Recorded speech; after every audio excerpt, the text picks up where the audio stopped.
السلام علیکم ناظرین و سامعین، آج ہم رومانیت کا تعارف پڑھیں گے۔ تو سب سے پہلے اگر میرے چینل پر نئے ہیں تو سبسکرائب کریں تاکہ آنے والی ویڈیو آپ تک جلدی پہنچے۔ چلیے شروع کرتے ہیں رومانیت کا تعارف۔ بسم اللہ الرحمن الرحیم۔ کلاسیکیت کے ساتھ ساتھ جو ہے نو کلاسیکیت کئی سالوں سے چل رہا تھا، وہ رائج تھا، ان کے ساتھ میں چل رہا تھا۔ پھر صدیوں بعد جو ہے 18ویں صدی عیسوی میں جو ہے رومانیت کی ایک نئی اصطلاح اس کے ساتھ رائج ہوئی، جو نو کلاسیکیت کی ایک جدید شکل تھی۔ یعنی کہ جو ہے رومانیت جو ہے 18ویں صدی عیسوی میں جو ہے نکل کر سامنے آیا، جو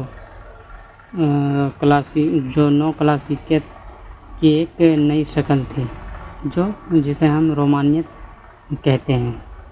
لیکن جو رومانیت جو ہے نو کلاسیکیت کی جو ہے کوئی نہ کوئی جدید شکل تھی، لیکن ان کا ہم معنی نہیں تھا، یعنی کہ ایک جیسا ان کا معنی اور مطلب یا شعر و شاعری ان کے جیسا نہیں تھا، ان میں جو ہے کچھ الگ تھا، تھوڑا بہت ان سے ملتا جلتا تھا۔ رومانیت کی واحد خصوصیت جو 18ویں صدی کے شعراء کو رومانی شعراء اسے الگ اور ممیز کرتی ہے، وہ تخیل کی وہ اہمیت ہے جو رومانی شعراء تخیل سے منسوب کرتے ہیں، اور وہ تخیل ایک خاص تصور رکھتے ہیں۔ 18ویں صدی میں تخیل شعری نظریے کا بنیادی نقطہ تھا، یعنی کہ جو ہے رومانیت کا جو خاصیت تھی جو نا وہ 18ویں شتابدی میں وہ ایک تو ان کا جو ہے شروعات ہوا، لیکن وہ جو ہے ایک رومانی شعراء میں سے جو پہچان تھی اس میں جو ہے تخیل کو وہ اہمیت دیتے تھے، اور رومانی شعراء جو ہے تخیل سے منسوب کرتے ہیں اور جانے جاتے ہیں، اور تخیل ایک خاص تصور رکھتے ہیں، یعنی کہ 18ویں صدی میں تخیل کو جو ہے ایک شعری نظریے کا بنیادی نقطہ مانا گیا، جسے ہم رومانیت کہتے ہیں۔ یعنی کہ رومانیت ایک خاص تخیل سے اور جڑا ہوا ہے۔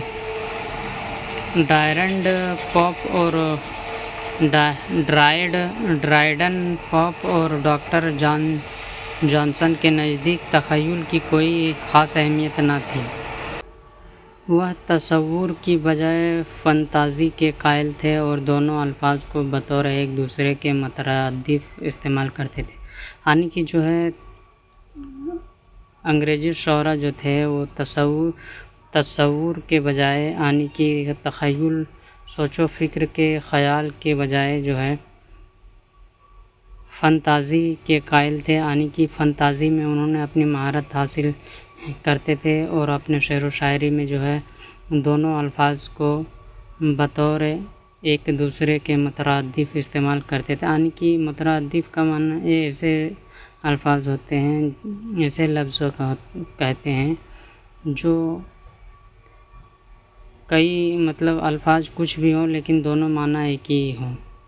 18ویں صدی عیسوی کے شعراء کے لیے جو بات سب سے اہم تھی وہ جذبات کی صداقت تھی، یعنی کہ 18ویں شتابدی کے شعراء کے لیے جو بات سب سے اہم تھی وہ جذبات کی صداقت تھی، یعنی کہ اس وقت جو ہے شعر و شاعری کا جو جذبات تھا وہ سب سے ہٹ کر اور اچھے انداز میں کہنے کا جو سوچتے تھے ہر شعراء، تاکہ شعراء میں بڑا مقام حاصل کر سکے۔ ان کے مشترک تجزیے کی دلکشی کے اظہار میں اپنا کمال ظاہر کرتے تھے، یعنی کہ وہ جو ہے وہی ہے کہ شعراء کے نزدیک اپنا کمال ظاہر کرتے تھے اچھے انداز میں شعر و شاعری کر کے۔ انہیں زندگی کے اسرار سے زیادہ دلچسپ نہ تھی، لیکن رومانی شعراء کے لیے تخیل بنیادی حیثیت رکھتا تھا۔ انہیں جو ہے زندگی کے اسرار سے، یعنی کہ زندگی کے بھید سے، چھپی ہوئی چیزوں سے زیادہ دلچسپی نہیں تھی۔ رومانی شعراء کے لیے تخیل بنیادی حیثیت رکھتا تھا، یعنی کہ جو ہے رومانی شعراء کے لیے جو تخیل یعنی کہ خیال و فکر سے جو باتیں نکلتی تھی اور اچھے انداز میں خیال و فکر کی بنیاد سے اچھے انداز میں بیان کرنے کی حیثیت رکھتا تھا۔ اس عنصر کے بغیر ان کا نزدیک شاعری ناممکن تھی۔ لفظ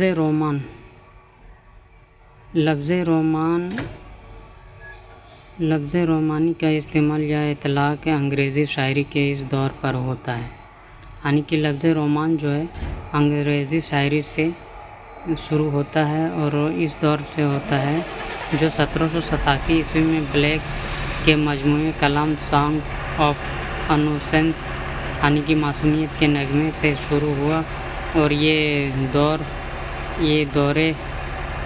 دور جو ہے کیٹس اور شیلے کی موت پر ختم ہو گیا۔ اس دور یا عہد کے 5 بڑے شعراء بلیک کولرز، ورڈزورتھ، شیلے، کیٹس اس اہم نکتے پر متفق تھے کہ تخلیقی تخیل ظاہری اشیاء کے پس پردہ مخفی نظام کے بارے میں ایک خاص قسم کی بصیرت سے گہرا تعلق رکھتا ہے، یعنی کہ ان لوگوں نے مانا کہ تخلیقی تخیل جو ہے ظاہری اشیاء کے پس پردہ کو مخفی نظام کے بارے میں ایک خاص قسم کی بصیرت سے گہرائی تعلق رکھتا ہے۔ یعنی کہ خیال و فکر جو ہے ایک تخیل جو ہے خیال و فکر کی بنیاد سے جو ہے ظاہری چیزوں کو جو ہے ظاہری چیزوں کو بیان کرتا ہے، اور یعنی کہ خیال و فکر سے جو ہے پردہ چیزوں کو بیان کیا جاتا ہے، ظاہری چیزوں کو بھی بیان کیا جاتا ہے کے بارے میں ایک خاص قسم کی بصیرت سے گہرائی تعلق رکھتا ہے۔ اس عقیدے نے ان کی شاعری کو ایک خاص مقام عطا کیا، لیکن اس عہد کے دوران ان میں اور اس کے بعد بھی ایسے شعراء تھے جو تخیل کے بارے میں یہ تصور نہیں رکھتے تھے۔ گو وہ متذکرہ 5 شعراء کے ساتھ کئی مشترک خصوصیات کے مالک تھے۔ مثلاً بائرن ان کے موضوعات و مذاق میں شریک نہ ہونے کے باوجود کسی ماورائی نظام کا قائل نہ تھا۔ بعض شعراء کے اختلافات سے قطع نظر رومانیت برطانیہ کے حدود سے نکل کر پورے یورپ پر اثر انداز ہوئی، یعنی کہ بعض شعراء کے کہنا ہے کہ جو ہے رومانیت برطانیہ کے حدود سے نکل کر یعنی کہ برطانیہ کے حد سے نکل کر جو ہے پورے یورپ پر اثر انداز ہوئی۔ فرانس، جرمنی، روس، اسپین تمام ہی ان اثرات کی لپیٹ میں آئے۔ متذکرہ 5 رومانی شعراء کا نظریہ شعر بڑی حد تک صوفیانہ معلوم ہوتا ہے، جبکہ ان میں سے کوئی بھی صوفی نہ تھا۔ البتہ ان میں سے ہر شاعر کسی نہ کسی حد تک نقاد ضرور تھا۔ ولیم بلیک 1757 سے 1827 عیسوی نے قوت تخیل کو اتنا اچھالا کہ وہ انسانی ملکہ یا فنکارانہ صلاحیت نہ رہی۔ وہ کہتا ہے کہ تخیل ہی حقیقی اور ابدی دنیا ہے۔ وہ کہتا ہے کہ تخیل خیال ہی ہے جو ایک حقیقی دنیا ہے اور باطنی دنیا ہے جو ہمیشہ کبھی ختم نہیں ہو، ایسی چیز ہے تخیل، جس کی یہ نباتاتی دنیا ایک دھندلی سی جھلک ہے، بلکہ خارجی دنیا کو اپنے پاؤں کی گرد قرار دیتا ہے، یعنی کہ خارجی دنیا کو جو ہے پاؤں کے یعنی کہ ارد گرد جو گھومتا ہے اسے خارجی دنیا قرار دیتا ہے۔ اس کے نزدیک تخیل ہی وہ قوت ہے جو شاعر کو شاعر بناتی ہے، یعنی کہ ولیم بلیک کا بھی کہنا ہے کہ تخیل بھی ایک ایسی قوت ہے، یعنی کہ ایسی قوت طاقت ہے جو خیال کی وجہ سے ہی خیال و فکر کی وجہ سے شاعر جو ہے شاعری کہتا ہے۔ اس کے خیال میں فطرت بھی محض ایک تخیل ہی ہے۔ کولرز ایک مدت تک ارسطو اور لونجینس کے بعد مغرب کا تیسرا بڑا نقاد مانا گیا۔ شیلے بنیادی طور پر شاعر تھا جسے شاعر فطرت کا خطاب بھی ملا تھا۔ شیلے جو ہے بنیادی طور پر شاعر بھی تھا، جسے شاعر فطرت کا خطاب بھی ملا تھا۔ وہ لڑکپن ہی سے گھنٹوں پہاڑیوں اور جنگلوں میں گھومتا رہتا تھا۔ اس کے 2 بڑے کارنامے اس کی اسی عادت کا نتیجہ ہیں۔ پہلا، وہ دنیا کے ان شاعروں میں سے ہے جس نے فطرت پر بہترین شاعری کی ہے۔ یعنی کہ شیلے ایک بہت بڑا شاعر ہے، جسے وہ جو ہے اپنے لڑکپن کے زمانے میں گھنٹوں تک پہاڑیوں اور جنگلوں میں گھومتا رہتا تھا۔ ان کا جو ہے 2 بڑے کارنامے اس کی جو ہے عادت کے نتیجہ ہے۔ وہ دنیا کے پہلا اس کا یہ ہے کہ وہ دنیا کے ان شاعروں میں سے ہے جس نے فطرت پر بہترین شاعری کی، یعنی کہ عادت و فطرت پر انہوں نے بہترین شاعری کی۔ اور دوسرا، انہوں نے رومانی تحریک کے ابتدائی دور کی قیادت کی۔ اس کی شاعری کا آغاز 1793 عیسوی میں ہوا تھا۔ 2 سال بعد اس کی ملاقات کولرز سے ہوئی، جس کا دونوں پر نہایت گہرا اثر ہوا۔ دونوں نے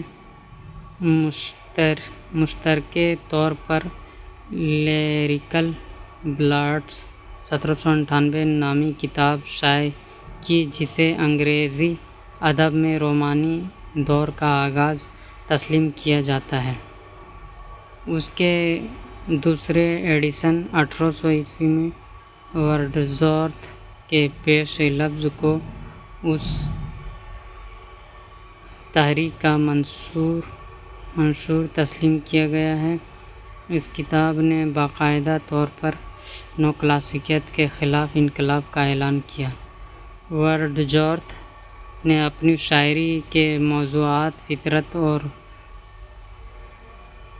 اور دیہی زندگی سے منتخب کیے تھے، اور ان موضوعات کو تازگی کے ساتھ پیش کرکے ان موضوعات کے وقار اور فنکارانہ صحت کا مظاہرہ کیا تھا۔ ورڈزورتھ کے برعکس، کولرز نے اپنی 3 غیر فانی نظموں کے موضوعات مافوق الفطری دنیا سے لیے اور ان میں روزمرہ واقعات کا تیقن پیدا کر دیا۔ کولرز کی عظمت کا دار و مدار اس کی تنقیدی تحریروں پر بھی ہے۔ وہ شیکسپیئر کے بہترین نقاد بھی مانا جاتا ہے۔ ورڈزورتھ نے لیریکل بلٹس میں شاعری کی تعریف یوں کی کہ شاعری پرزور احساسات کا بے ساختہ بہاؤ ہے، جو اس جذبے سے پیدا ہوتا ہے جو سکون کے عالم میں یاد آتا ہے۔ اس نے کہتا ہے کہ شاعری ایک ایسی چیز ہے جو پرزور ہے، جو احساسات کا بے ساختہ بہاؤ ہے، جو سکون کے وقت میں، یعنی کہ سکون تنہائی کے عالم میں جو ہے وہ دماغ میں آتا ہے۔ شاعری زبان کو مصنوعی قسم کی شاعرانہ زبان ہونے کی ضرورت نہیں، بلکہ اسے انسانوں کی حقیقی زبان ہونا ضروری ہے۔ یعنی کہ شاعری میں جو ہے کوئی خاص زبانوں کی یا الگ قسم کی زبانوں کی ضرورت نہیں ہے۔ انسان جس زبان کو بول چال کی بھاشا میں استعمال کرتا ہے، اسی زبان میں وہ کہہ سکتا ہے۔